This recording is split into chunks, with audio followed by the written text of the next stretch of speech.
Welcome to the Chair Life podcast with Tom Cuthbert. As a CEO coach and master chair, Tom brings you the insights, strategies, and tools to help you build your chair life, where mission and purpose intersect with a balanced work life. This is the path to leading with impact while living with intention. Let's dive in. Here's your host, Tom Cuthbert. Welcome back to the Chair Life podcast. I'm coming to you this time from beautiful Steamboat Springs, Colorado. I'm out here with family, and a big shout out to my son-in-law, Matt, who I know is a consistent listener to the podcast. It's fantastic. I appreciate all of your listening and support and sharing this with others. I really enjoy doing this and hope you'll find it to be helpful. So this is part 2 of the branding series. Today, we're going to really focus in on aligning your brand with your brand story.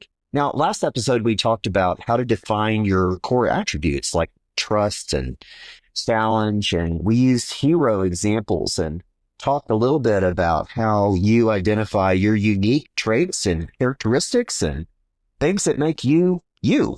Pushing that out to others in every touch point and consistently reinforcing those is the art of branding, just like what companies do. We're all brands. And so learning how to articulate those brands and exhibit them to others so others share them and repeat them helps reinforce those brand attributes with those that we're serving. Today, we're going to jump in with aligning actions as the core concept. Now, we talked about Donald Miller's StoryBrand book, and we have also mentioned the Coach Builder book, and I'll be referring back to both of those today. So our core concept to think about for today's session is, how do you take the attributes that you've identified for yourself and align them through every touch point, whether that's your website, your voicemail message, your business cards, the way that you dress and present yourself, taglines, the way you introduce yourself, all of those things.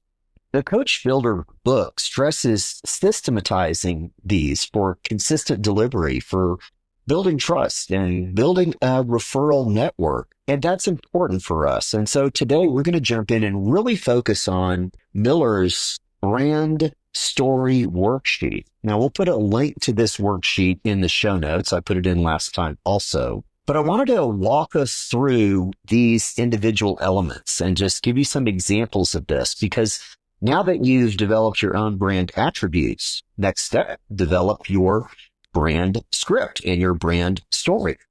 So on this worksheet, it starts with who is the hero in this. And the hero in our story, if you're a Vistage chair or CEO coach, if you're a consultant, that is going to be your customer. In our case, it's the member. CEOs are members, are heroes in our story, want to win. They want to grow financially, personally, professionally.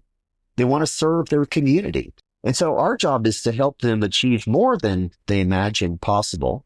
And to do that, we need to make sure that we're able to communicate to them our brand attributes to attract them into the community, and then leverage those attributes to help them win and succeed. The next step in this story, and it's just a lot like a Pixar movie, is this hero, this person has a problem. And in our case, it's a CEO that maybe has bad hires, or they feel isolated. It's the lonely at the top syndrome. They're stressed. They're struggling to balance personal and professional life. They're facing competitors. They're facing economic headwinds. I mean, all of these things are pains that the CEO, the hero in our story, is feeling. So along comes the guide, you. The guide brings empathy. We care about our members and those that we're serving, or community. We care about their family, their company. And we have some authority with them, because for most of us, we've been CEOs. We've sat in the seat that they've been in. They understand that we've got some experience, some gray hair, if you will, over the years. And that's valuable for them to have this outside perspective. So thinking about articulating your brand attributes, making sure that when you're viewed as the guide, it is viewed by your CEO member, the hero, as having attributes that are beneficial to them to solve the problems that they're facing. Next in Miller's section is his worksheet is to help give them a plan. So when we onboard CEO members to groups, and we've recently done that in ours, we help really do a deep dive on where are they from? Where do they want to go? Where are they now? And our job, how to get them there. Go back to episodes several back that talked about the from here to there coaching framework. But in a nutshell, we want to take them from here to there. And to do that, we want to give them a plan. We want to get them onboarded. We want to help them learn from speakers. We want to process their issues, both in group meetings, in one-to-ones as well. We want to plug them into the Vistage community and network, and we want to help them see high-performing behaviors both in themselves and in those that they're leading. Give them a plan. Help them see what's next. What's that path from here to there that we as the guide can help them with. Next step from Miller is call them to action. So we need to be direct. One of the things that I tell people as a CEO coach, they ask me like, what do you do? Like, how did the one-to-ones go with CEOs? And I really only have one rule, and it is I get to ask anything. Now, they may not have to answer, but I think our jobs is to challenge them, is to push them and ask things that other people will not. We need to be direct. We need to make sure the things that they're thinking and feeling in the back of their brain come out and they are put on the table for us to help them look at. We need to push them to be decisive, open, honest, and authentic with us. For most of us, we don't have anyone else like that in our community. And so by helping them, once we develop a plan, call them to action, to take action on it and do so in an environment of accountability is a critical step for us. The next part of Miller's journey is that ends in success. And so there's dozens and dozens over the years of challenges and issues and pains that our CEO members are facing. Not all of those will be solved successfully, but success isn't 100%. It's not a linear path. It is better than it was. It is moving in the right direction. It is trajectory being more important than achievement. So if we're working with them in our group settings, if they're learning from speakers, if they're involved with others, if they're involved with us in our one-to-ones and coaching, we are going to help them find those exits, find those successes, find those profit goals, and achieve more than they thought they could. This is a transformation for them. And so as we discuss how we as chairs and as coaches help them achieve this, we need to think back to our brand attributes. What are the stories from past members that they could relate to and see that this path that we can help them, this journey that we can guide them on, will lead them to success. Next up is help them avoid failure, to avoid those mistakes that they could make in the future. That could be overconfidence, it could be complacency, it could be taking our eyes off the ball. But all of us are facing pitfalls in the future, and having both a group of people and a guide, a coach in our case, to help navigate that is really critical. From there is a really important word. And I have seen this in the many years that I've been coaching Vistage CEO members. This word is transformation. All of us need to be open to change, not who we are, because we really can't change that. We are who we are. And in many ways, that's a great thing. We want to be individuals. We want to be who we are authentically and naturally. And that should not be changed. But how we are is what the transformation is. How is how we use the gifts and skills and talents that we have. How is how we surround ourselves with people that balance us and give us a team. Transformation occurs when we see and understand ourselves. We're no longer afraid or feeling alone or unsure. We're surrounded by people that are on the same journey that we are. They are achieving their goals with us. We're celebrating wins together. And when you do that as a group, and when you do that in coaching individuals, it really plays to their strengths. It helps them break through and transform into someone that they weren't even sure that they could become. That is the journey that Miller talks about. That is the road that we take, those that we coach and lead down. It helps us understand where they've come from and where they want to go. And of course, most importantly, how to get them there. For me, I've had so many members that have had great success. And that's not because of me. It's because of them. It's because of the group. It's because of the community that they're a part of. But, whether they're exits from their business that they've been working on, or reaching goals or winning awards or serving a community at a high level, getting recognition.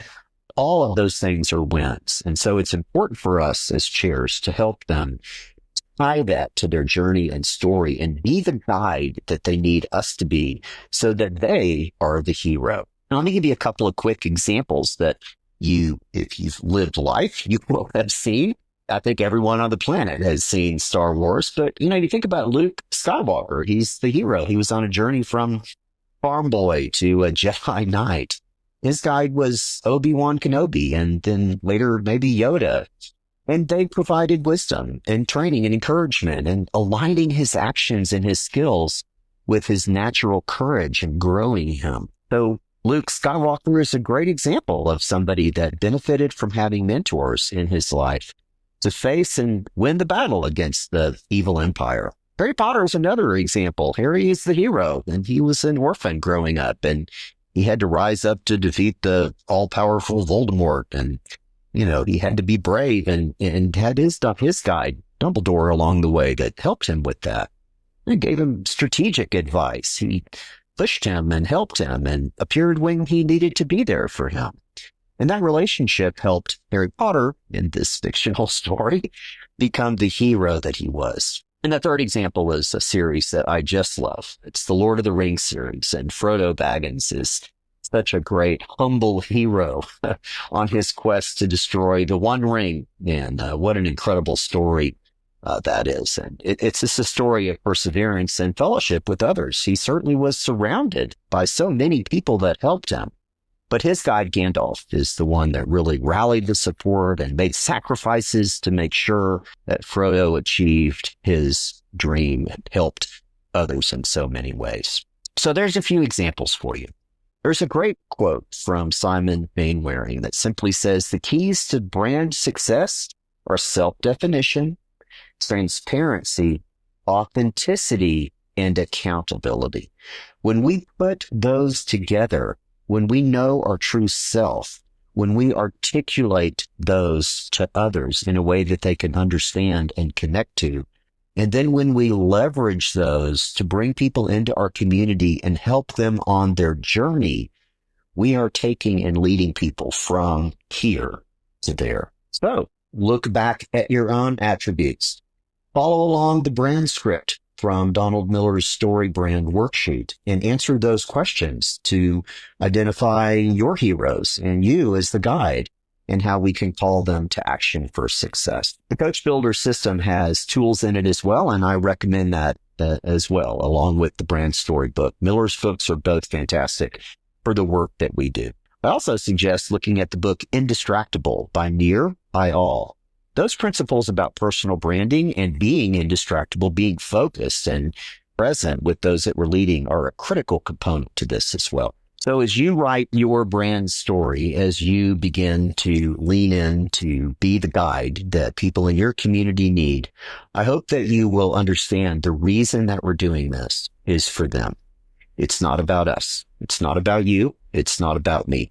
It's about us helping others achieve more than they imagined. Now it's time for Tom's tips and tricks to optimize your productivity and your chair life. Welcome to Tom's tips and tricks. Today I thought I'd share a fun app that I've been enjoying using that actually has been really helping my productivity. It's pretty amazing and it's free to a point, but it's probably worth paying for. And it's one that I learned about from Cody Sanchez, who is someone I follow on X. Her recommendation was an app called Wispr Flow. Wispr is W-I-S-P-R, and then the word flow. It's a simple app that works across all of your digital devices. And it replaces basically Siri, which, sorry, Apple, I'm not a fan of Siri, with an AI-based voice dictation tool. It is much more effective and accurate than Siri is. It puts things in frameworks and in context with who you're talking to. It's easy to access across any of your devices, iPhone, Android phone, laptops, in my case, a MacBook. it really is easy to use. So here's how I use it. And well, maybe you can try it out and see if it's something that would be good for you.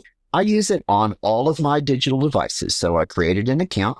I loaded it up on primarily my iPad, my MacBook, and my iPhone. And it works in, for example, a text message. So instead of texting someone using voice from Siri, you push a button and the little Wispr Flow box comes up and you just start talking. You can, in the middle of your sentence, say, okay, scratch that. I meant to say this. It frames it up with bullet points. It puts it into a really neat format. It corrects spelling errors. It knows the name generally of the person that you're talking to. It has a dictionary feature. So if there are words that are often misheard and therefore mistyped, you can create a dictionary.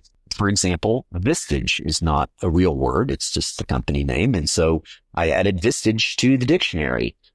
Names of people in my family or people I work with who may be spelled a little differently than normal, I put those in the dictionary. And it's pretty much 99% accurate on that. So I use it in a lot of ways. Text messaging is one. I use it anytime that I'm typing anything. Secondly, I use it in emails. In fact, when I came back from sabbatical, I had 187 emails in my inbox waiting for me to take action on. And in less than an hour and a half, I was able to work through all of it because I read the email. I pushed the Wispr Flow button on my MacBook and I just started talking. And it was it's much easier to use for me and much more accurate than sitting there typing and having to correct and spell check and all that kind of stuff. I was able to crank through it really, really quickly. I also use it in other apps, any app where you've got text or you're typing or normally would be typing. I use it for that. I use it in note taking, so I can open a note and just talk, and it sorts and organizes that information for me. Their free program gets you 2,000 words a week, so there's no need to pay for it. Other than that, it's like $12 a month for the year or something like that. And it's one of the tools, and I'll be talking in future episodes about some of the tools that we use on our team to improve productivity. It has probably cut at least 50% off the time that I spend answering emails, sending text messages, and it's made them much more effective and easy to read. When I'm in my car, and all of us need to be sure we're focusing on driving, not texting, but it allows me to just talk and not have to look at anything when I'm driving because I've gotten to the point where I generally trust what it says, where I don't trust Siri. So as a Vistage chair or a CEO coach or a consultant or whatever life you live, I imagine it's pretty busy. And for me, saving, in my case, probably a couple of hours a week by using this tool and really building it into all of the interactions that I have, help me juggle the groups that I have, help me stay focused, help me communicate more clearly, help me be more productive. It syncs across all those devices and it learns from what we say over time. It's a great productivity tool. You can speak 150 words a minute versus typing, for me, maybe 40 words per minute. That is pretty productive when you think about it. And it's putting everything in context so you're not using the word buy, B-U-Y, when you really need to say buy, B-Y. It's great. And I tend to communicate more effectively, more clearly by using it. There's a team version, and our team of 4 people that support me and my work are all testing it right now. And so I expect that they will be moving to it as well. So go to wisprflow.ai. And again, that's WISPRFLOW.ai and try it out. See if it works for you. And again, got some more productivity hacks coming up for you in the next few weeks. And I appreciate you listening. Best of luck and happy whispering. Thanks for listening to the Chair Life podcast. Remember, you can find more resources at tomcuthbert.com. Please let others know about our podcast by sending them to chairlifepodcast.com. See you next time on the Chair Life podcast.